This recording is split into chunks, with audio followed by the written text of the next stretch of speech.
महाभारत की है। एक महात्मा मांडव्य ऋषि नाम के थे। वो हाथ उठाकर ऐसे, पहले बहुत कठिन तप संतों को करना पड़ा। कलयुग है तो अब तो नाम जप से ही काम, मंत्र जपो, नाम जप।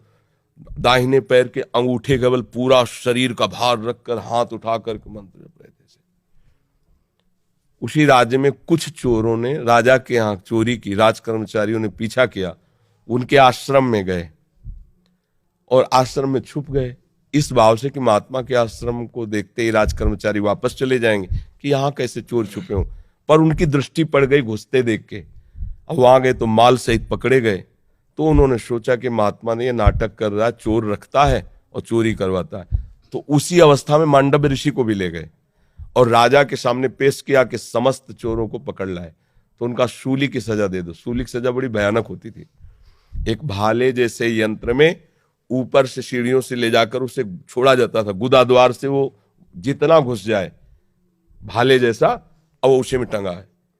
अब प्राण शक्ति जितनी उसकी हो, जितने मिनट जिए, जितने घंटे जिए, कोई कोई घंटों जी जाता था, रक्तस्राव हो रहा है, तड़प रहा है। अब वो केवल एक सूली ऐसे लंबी ऊपर से छोड़ दिया और गुदा द्वार में जितना घुस गया यहां तक, यहां, अब वो तड़प तड़प के बड़ी भयानक मृत्यु होती थी। वो महात्मा को भी ऐसे किया गया। वो तो साधारण जीव थे, सब मर गए। जो इस सूली गई गुदा द्वार से अंदर सुचेतना जागृत हुई, लगाया पद्मासन, उसी पे बैठ गए सूली पे। अब ये तो योगी थे।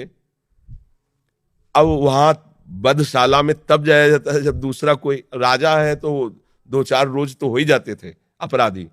तो दूसरे दिन उतारने गए तो वो तो सब मरे थे और ये पद्मासन में बैठे थे। भाग के गए, राजा से बताया। राजा ने कहा ये तो बड़ा अपराध बन गया, कोई ऋषि आ गया, तुमने वे क्यों नहीं बताया ऋषि।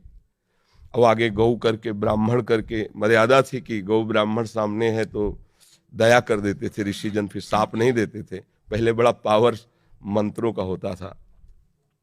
हाथ जोड़, महाराज हमें बिल्कुल पता नहीं कि आप यहाँ कैसे लाए गए, मुझे बिल्कुल पता नहीं, अब मुझे क्षमा कर दीजिए, मैं बिल्कुल नहीं। बोले मुझे आपसे कोई मतलब नहीं, पहले ये निकलवाओ सूली। लाख कोशिश की गई, सूली निकली नहीं। तो उनका काट दो, तो ऐसे काट दिया गया, सूली काट दी गई। सीधे वहां से अंतर ध्यान हुई, धर्मराज के पास पहुंचे, क्योंकि पावरफुल महात्मा थे। धर्मराज से कहा कि मैंने क्या ऐसा पाप किया जो तुमने दंड विधान किया, क्योंकि ऊपर हाई कमान तो वहां है ना, क्रिया यहां दिखाई दे रही, कारण तो वहां है ना, पूरा हिसाब किताब उनके पास। तो बड़े गुस्सा में थे। तो उनका गुस्सा मत होइए महाराज, आप देख लीजिए। जैसे अपने है ना कि रिवर्स करके फिर वही सीन चला के दिखा दी टीवी में, तो वहां उन्होंने सीन दिखाई।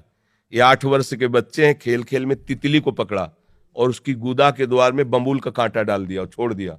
तड़प तड़प के वो तितली काफी समय में, बम्बूल का कांटा बड़ा होता है, तो जानते उसका परिणाम क्या आया, सूली उनके गुदा में डाली गई महात्मा होने पर भी। अच्छा, गुदा से कांटा निकाला नहीं तो सूली निकली नहीं। ये केवल मुंह जबानी कथा नहीं, महाभारत में भगवान व्यास देव जी ने इसको लिखा है। तो उनका नाम हुआ अणिमांडव्य। तब उन्होंने कहा कि हम नया नियम बनाते हैं, 14 वर्ष तक के बालक के पहले के अपराध जो है वो नहीं माने जाएंगे, वो मैं क्षमा करने का विधान बनाता हूं। और तुम मुझे बालक को इतना बड़ा दंड दिया उस खिलवाड़ का, इसलिए तुम मृत्यु लोक में जाओ, 100 वर्ष के लिए मैं तुम्हें साप देता हूं। तो वही विदुर जी के रूप में आए, साक्षात धर्मराज। अंश से युधिष्ठिर है लेकिन साक्षात धर्मराज विदुर जी के रूप में आए। अणिमांडव्य ऋषि के आज भी वसूली वैसी है। अब आप सोचो, एक महात्मा इतना बड़ा पावरफुल, जो न्यायाधीश को भी मृत्यु लोक में भेज दिया दंड देके, उसकी सूली नहीं निकली, तो आप काकरोच को या किसी जीव को, मुझे लगता है कि हिसाब है। तो बचो, ऐसे कर्म मत करो जिससे पाप हो।